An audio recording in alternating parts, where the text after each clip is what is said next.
Warriors Super Edition Bluestar's Prophecy by Aaron Hunter. All characters copyrighted to Aaron Hunter. I do not own this, nor do I claim to. I am just doing a prologue reading for those who want to take a sneak peek, so here we go. I don't think I should do it like this. Just do the prologue.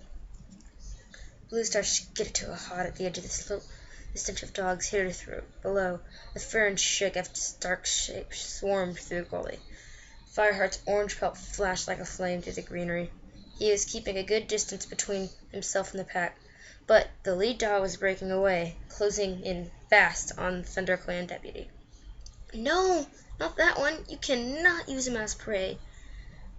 Bluestar flung herself down the slope, gulping air, her muscles burning. She weaved around the trees, her paws skidding on the leafy forest floor. She hurdled a swath of ferns, running blind as the leaves whipped her face. The gorge was close by. She could hear the river crashing between the shield walls. Would Fireheart really be able to lure the dog pack over the edge? What if the pack leader caught him first? She erupted from the bracken and scrabbled on top of a clearing at the edge of the cliff. Leaves sprayed into chasm as her paws skidded and slid. Oh, StarClan, no! Fireheart was dangling from the glistening jaws of the huge dog. The ThunderClan deputy struggled, spitting with fury. The dog shook him, his eyes shining with triumph. Its clumsy paws were skittering dangerously close to the edge of the gorge. "I will not let you destroy my clan!" Bluestar roared. She flung herself at Fireheart's tormentor, slamming headfirst into its flank. The dog dropped Fireheart, spun around in surprise. Bluestar crouched and unsheathed her claw. Blood roared in her ears, but she felt no fear. She had not left this alive for moons. She lashed out at the dog's muzzle, but her claws raked to empty air. The dog was gliding away from her. The ground beneath its hind leg was crumbling. Shards of stone showered down the steep face of the gorge. The dog's paws scrambled to get a grip, but its blunt claws were slithering on the leaf-strewn forest floor as its haunches dragged its hind legs backwards over the cliff. The pack thundered were closer. "Bluestar!" Fireheart warned, but Bluestar didn't take her eyes from the pack leader. She was locked in a panic gaze as the dogs began to crash through the bracken behind her. The pack was upon them. Bluestar dug her claws at the soft earth as the air suddenly soared around her. The lunging dogs had seen the gorge, and their howls and turned to yelps as they skidded at its edge. Bluestar held her ground as a desperate yell echoed down the chasm. The first dog had fallen. Its body thumped against the cliff. There was a moment of quiet before she heard it splash into the roaring water below. Bluestar narrowed her eyes. She still fixed on the pack leader. "You should never have threatened ThunderClan," she hissed. Suddenly the dog stretched its head forward and grasped her foreleg in its jaws. She felt the ground slide beneath her as the dog dragged her with it over the edge.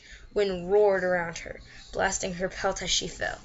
The river swirled and foamed below. She scrabbled desperately against the cold, wet air and struggled free of the dog just a moment before she hit the water.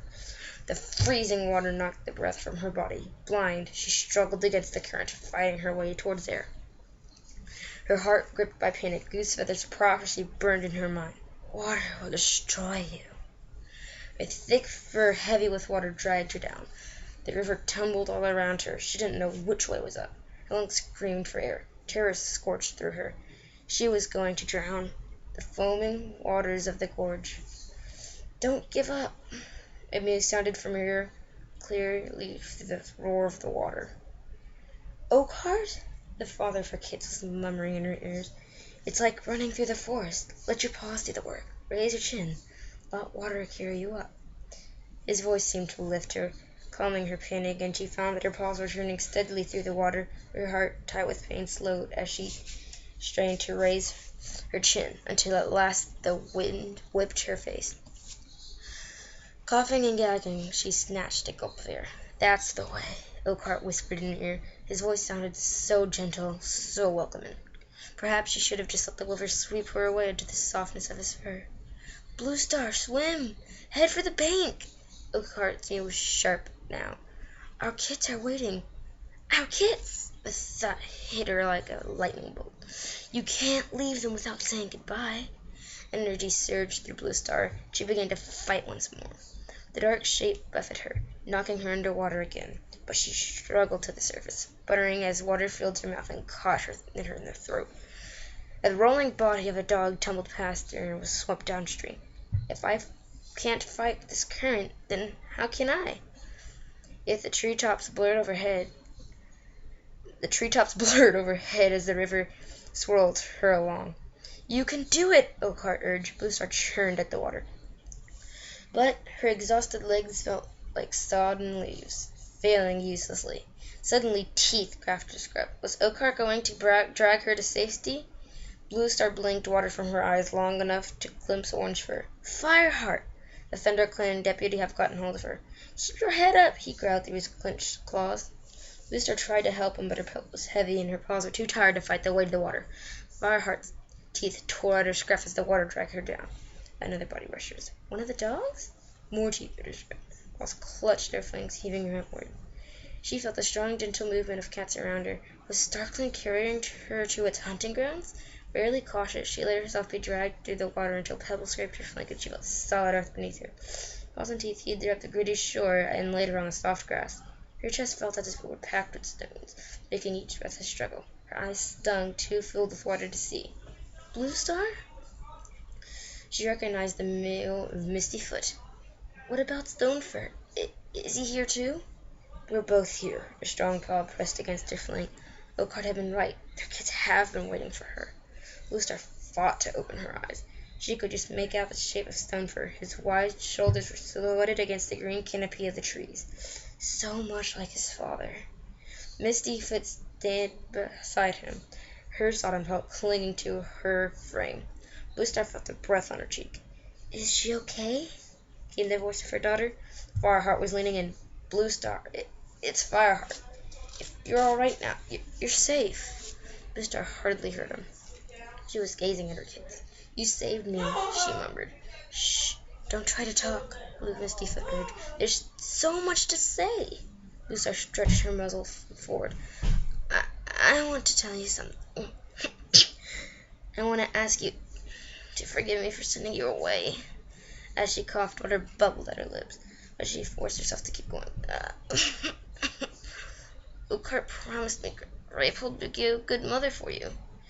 She was. Stonefur mewed flatly. Bluestar flinched. I owe her so much. She wished she had more breath to explain. Oakheart, too, for mentoring you so well. Why hadn't she found a way to tell them this before? I watched you as you grew up, and I saw how much you had to give the clan who adopted you. If I had made a different choice, you would have given all your strength to ThunderClan. She shuddered, struggling for air. Forgive me. She stared at her kids. The time seemed to halt as she watched Misty Foot and Stonefur exchange an uncertain glance. Please forgive me. She shuddered, a lot of pain in her voice. Fireheart pleaded for her. Please forgive her. Stop it. Forgiveness would mean nothing if it had to be dragged from them. She willed Fireheart to hold his tongue. Misty Foot bent her head and licked Bluestar's cheek. We forgive you, Bluestar. We forgive you. Stonefur echoed. Bluestar closed her eyes as her two kids began to lap at her drenched pelt. It was the first time she had shared tongues with them since the snowy day she had left them with Oakheart. There was no more need to cling to her last life. Firestar would kindle a new flame that would blaze at the forts in her place. ThunderClan was saved. She closed her eyes and gave way to dizzying blackness. That was a prologue. I had to say sorry for my few mess ups. I'm kind of hoarse today, not feeling so good, but I just felt like reading it. So if you want to post hater comments, go ahead. I don't give a crap. I'm not going to read them anyways. But so well, I will read the good comments. I check them every day. But hater comments, you won't be replied to. But if you're wanting more, tell me which book to read next. What prologue, or if you want me to do another chapter of this, you can tell me. And I'll tell you now, the only other books I have like that are super edition is Firestars Quest and Yellowfangs Secret, I think it is. I did have Crooked Star's Promise, but someone took it from me at the last day of school, so kind of screwed there. I might read a chapter from the first book, or the prologue at least, so stay tuned. Click the subscribe or the like button if you please, and so yeah, see you later, YouTube. Bye.